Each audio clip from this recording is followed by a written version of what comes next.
다음 질문입니다. 초1 남자입니다. 다 초1이에요. 수학은 집에서 혼공 중입니다. 디딤돌 기본 90% 이상 정답률 나와서 최상위 S 1-2 풀고 있는데 힘들어합니다. 어렵다는 생각을 가지고 있어서 그런지 풀 수 있는 문제도 시작 전에 어렵다고 하면서 같이 풀자고 합니다. 그래서 애기네요, 애기. 그래서 문제는 같이 읽고 생각해 보다가 너무 못 풀겠다고 하면 또 같이 풀고 있습니다. 풀어보라고 하고 생각해 보라고 하다가 어려우면 같이 풀고 있네요, 어머니가. 문제가 길어지면 그걸 읽고 이해하는 걸 어려워해서 여기도 문제 읽기야. 아까 제가 몇 번 반복해서 말씀드렸죠. 문제 읽기에 대한 건 기술적인 부분을 좀 도와주시면, 그리고 그런 습관을 만들어 주시면 도움이 되는 부분이 분명히 있어요. 그리고 어려워해서 더 힘들어할 것 같아서 계속 심화서를 풀리는 게 맞을지 아니면 교과 기본만 하는 게 맞는지 궁금합니다. 연산은 기적의 계산법, 응용업, 초등 2학년 3권 하고 있습니다. 연산하는 것은 어려움 없이 하는데 심화하는 걸 어려워하네요. 어떻게 지도하는 게 좋을까요? 앞에도 몇 번 말씀드린 근로대 문제를 어려워하는 아이들, 초1이잖아요. 초1, 초2 근로대 문제 읽는 거 어려워할 수 있어요. 자, 여기서 구분할게요. 자, 저하고 상담을 해보시거나 제 얘기를 또는 강의를 많이 보신 분들은 다 아실 텐데, 문장제 문제, 지금 여기 문제 읽기는 보통 우리가 이렇게 인식하잖아요. 문장으로 된 문제가 우리 아이가 좀 약한 것 같아, 이렇게 인식하잖아요. 자, 여기에 오늘 제가 말씀드린 끊어읽기, 중요한 조건 구분하기, 이런 기술적인 부분, 이런 습관을 가지자 하는 것은 글 읽기에 대한 제일 기초적인 부분입니다. 말하자면 독서를 충분히 하는 게 좋을 것 같아요 수준 정도예요. 근데 그거의 수학 버전. 그런데 사실은 문장제 문제로 된 심화 문제들을 아이들이 어려워하는 것은 사실 문장으로 되어 있기 때문만 그런 건 아니에요. 문장으로 되어 있기 때문만 그런 건 아니에요. 구분할 필요가 있습니다. 1, 2학년 때는 문장이 길 때 문장으로 되어 있는 것들에 대체로 어려움을 느끼는 게 사실이고, 독서에 영향을 받을 수도 있고, 앞에 말씀드린 것처럼 구분하여 읽기에 영향을 받을 수도 있습니다. 이걸 잘하게 하는 방법은 두 가지를 사실은 다 생각해야 돼요. 고학년이라면 지금 설명된 게 해당되지 않아요. 오로지 수학으로 해결해야 됩니다. 저학년도 두 가지를 다 생각해야 된다는 거죠. 기본 책 읽기와 수학으로 해결해야 됨. 수학으로 해결해야 된다는 건 뭐냐 하면, 거기 있는 조건에 동그라미 표시해줘도 못 읽어내는 경우가 많다는 거예요. 엄마가 읽어주면 이해하는 경우는 있죠. 그거는 이제 첫 번째 케이스인 경우가 많을 거고, 또는 첫 번째 케이스가 아니더라도 엄마가 읽으면서 뭔가 강조되는 느낌이 있거나 해설의 느낌이 있는 경우에 아이는 또 다르게 받아들이겠죠. 그래서 두 가지 다 보셔야 돼요. 첫 번째, 기본적인 글 읽기. 두 번째, 수학적인 문제 해결력 키우기. 수학적인 문제 해결력 키우기는 구체적인 유형들을 어떤 식으로 생각하면서 해결할지를 공부를 해야 됩니다.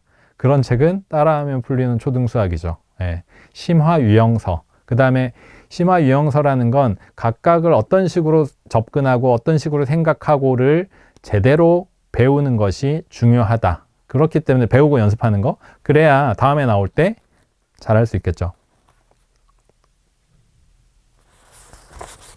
그리고 심화를 시키는 게 좋을까요? 이 부분에서 기본만 하는 게 맞는지 궁금합니다를 저는 동의하진 않아요. 그러니까 기본만 하는 건 정말 개념만 쌓아가는 건데, 개념만 쌓아간다고 해서 수학 문제가 풀리지는 않습니다. 물론 정확한 개념을 배우는 게 중요한데, 이 정확한 개념에는 심화를 하면서 추가되어야 되는 개념들이나 생각 방법들도 있어요. 그래서 따라하면 풀리는 초등수학의 전체적인 구성이 특별한 계산 방법, 이런 내용이 있는 거예요. 그 특별한 계산 방법을 모르면 교과 수학만 하고 좀 어려운 문제를 할 때 막히는 부분들이 생긴다는 거죠.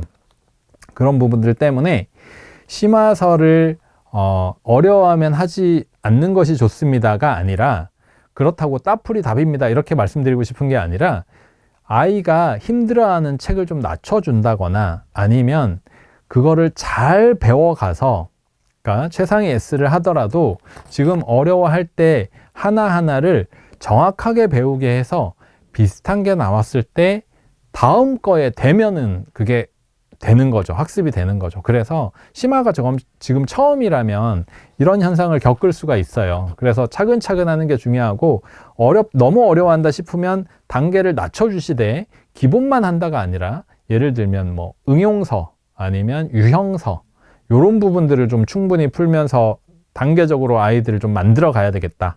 빌드업 해야 되겠다. 이런 식으로 생각하시는 게 좋습니다.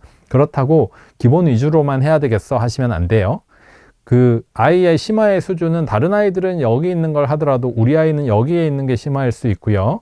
기본만 하겠다가 아니라 이 정도는 힘든가 봐 지금 요 정도 수준에서 심화를 하면서 빌드업 해가야겠어. 그렇게 실력을 쌓으면 다음 조금 더 어려운 책으로 하고 조금 더 어려운 책으로 하고 요렇게 1, 2년을 길게 봐주시는 것도 좋다는 거죠. 좀 전략적으로.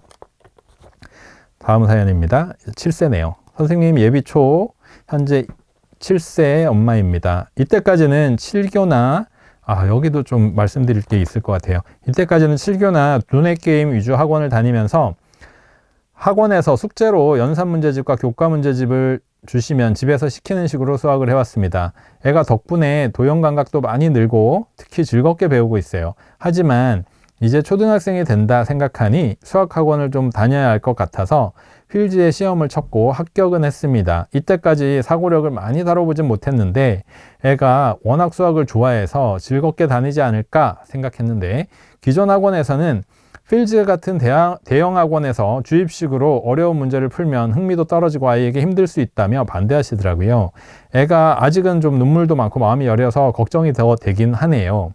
필즈 과정이 과연 주입식 암기식이라는데 과연 괜찮을지 걱정이 됩니다. 자, 요거 해석을 해드리면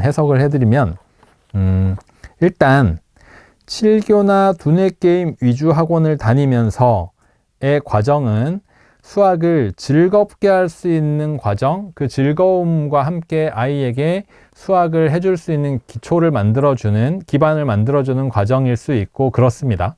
그리고 7살 1학년 아이들에게 적절한 교육 방법이기도 해요. 그리고 여기에 덕분에 도형 감각이 많이 늘었고 하시는 걸 보니까 도형만 놀이로만 한 게 아니라 놀이로 할 때 어떤 수학 문제를 해결할 때 이런 식으로 생각해서 이렇게 해야 돼 라는 과정을 아이에게 잘 해주시는 것 같아요. 그러니까 잘 가르치시는 것 같아요. 말하자면 그냥 놀고만 오는 건 아닌 것 같아요. 교구놀이는 아닌 것 같아요. 그런데 수학 학습으로만 보면 교구 위주로 하는 것이 수학 문제 해결력에 도움이 많이 된다고 생각하지는 않습니다. 사실은. 네, 사실은 딱 가지고 논 교구의 한정에서만일 거예요. 그러면 다양한 문제들 그리고 다양한 영역 또는 교과 전 영역에 걸쳐서 잘 하기 위해서는 결국은 뭐가 필요하냐? 다양한 문제풀이가 필요해요. 문제풀이? 다양한 문제를 경험해 보는 게 필요합니다. 그 다음에 정확하게 배워보는 것이 필요해요. 정확하게 생각 과정을 배우고 수행해 보는 것이 필요하다는 거죠. 근데 여기에 그러면 필즈 같은 학원이 왜 주입식 암기식이라는 얘기를 들을까요? 이건 왜 그러냐면 너무 어렵고 빠르게 하는 학원이기 때문에 이 비판에서는 벗어날 수 없어요.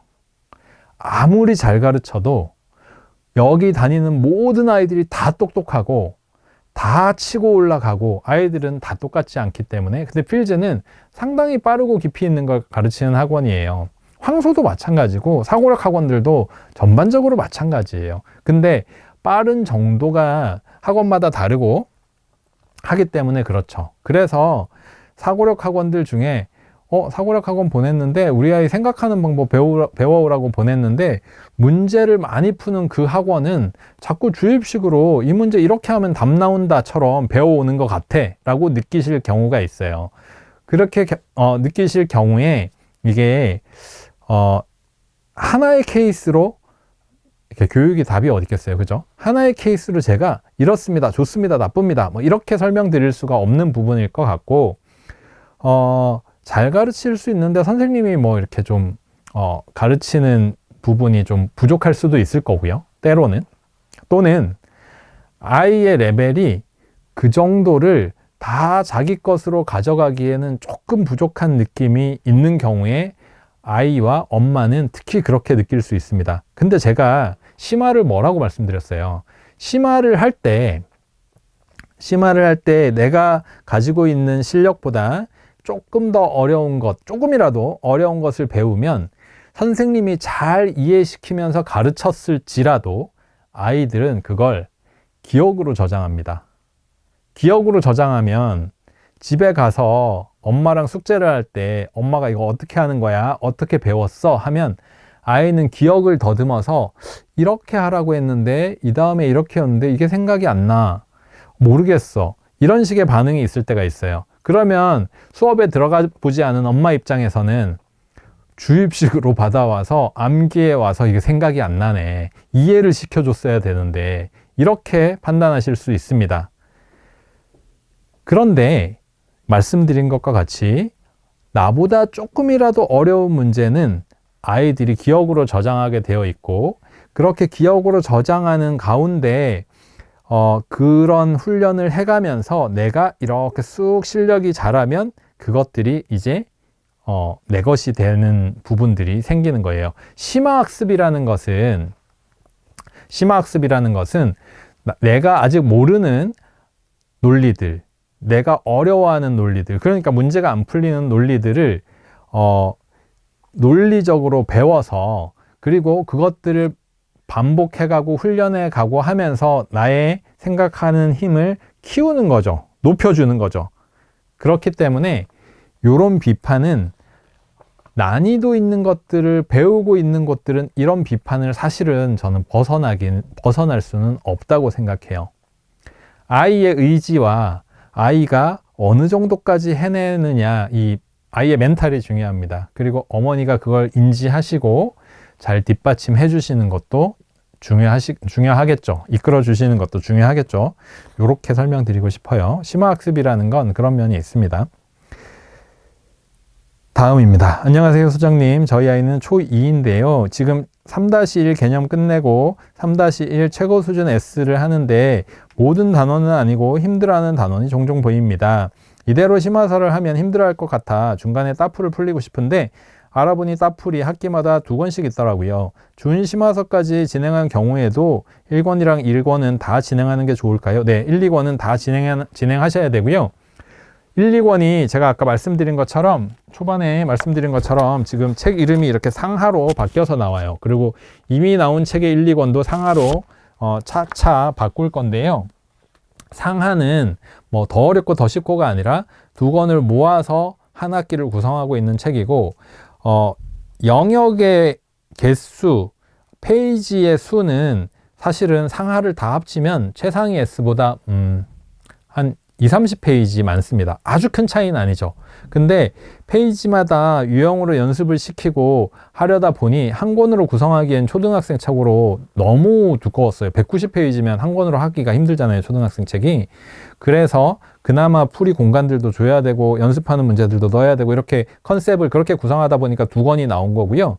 2권을 묶어서 한 학기 책으로 보셔야 돼요. 그래서 1권만 한다, 2권만 한다, 또는 이제 상하로 바뀔 건데 상만 한다, 하만 한다를 구분하기는 힘듭니다. 직접 보면 좋을 텐데 저희 지역이 지방이다 보니 구입한다고 약속해야 서점에서 들여놓으실 수 있다고 해서 답답하던 차였는데 그래서 여쭤보셨다고 하세요. 네, 말씀드린 것처럼 지방의 작은 서점 중에 이제 공간이 적은 경우에 심화서 이런 책들 중에 이제 완전 메이저가 아니면 서점의 공간이 제한되어 있잖아요. 그래서 이제 꽂아 놓기는 힘든 서점들 중에 이렇게 안내해 주시는 곳이 있죠. 하지만 1, 2권을 다 해야 되는 게 맞고요. 구체적인 내용이나 이런 부분들은 이제 저희 천종현 수학연구소 카페에 들어오셔서 그 수학학습단 하시면서 이렇게 공부한 내용들 보면 이렇게 올려주시는 것들이 있거든요. 저는 이제 거의 매일 모니터링 하고 있는데 다른 아이들이 어떻게 했고 어떤 내용들을 하고 이런 부분들을 네이버 카페에 천종현 수학연구소에 들어오셔서 그런 자료들이 이렇게 좀 보시면 요런 느낌의 책이구나 라고 선택하시는데 도움이 좀 될 것 같습니다. 학습단은 1월에 다시 모집하나요? 학습단은 지금 하고 있는 학습단은 12월로 종료가 되고 1월에 다시 모집을 하고요. 저희가 이제 공지해서 모집을 해서 선정이 되시면 아이들이 열심히 공부할 수 있게 중간에 굿즈라든가 뭐 선물이라든가 이렇게 동기부여를 할 수 있는 선물들을 드리고 네이버 카페를 통해서 공부한 부분을 이렇게 과제를 올리고 하는 식으로 진행하고 있습니다. 5분 남겼네요. 15분간 질문에 지금 보고 계시는 분들의 질문에 답변 드리는 시간을 가져보도록 하겠습니다.